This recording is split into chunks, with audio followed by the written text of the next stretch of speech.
Hi everyone, welcome to another edition of Áine's Tales from the Hearth. So it's another poem this week, and it's actually a shorter poem than the norm. Shorter for kind of a reason.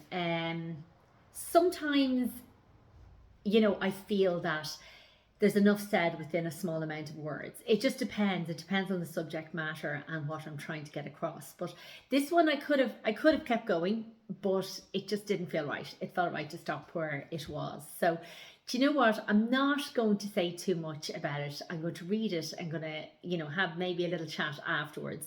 And see what you guys think. It would be great to get the feedback. I love to hear feedback, and already I've had some feedback on the written text.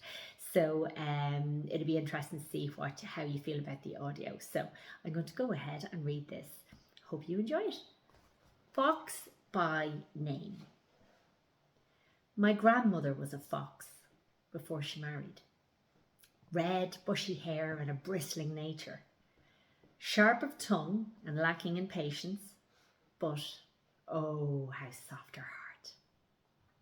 Telling stories as we walked the borean roads, her arms crooked behind her back, whistling a tune as I skipped alongside her.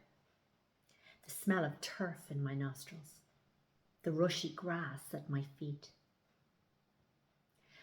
I saw 3 foxes today on my travels, on different parts of the road. The first felt nice but normal. The second, a pleasant surprise. The third was definitely a message, as it looked me straight in my eyes. So that's it, short and sweet. But I think it says everything it needs to say.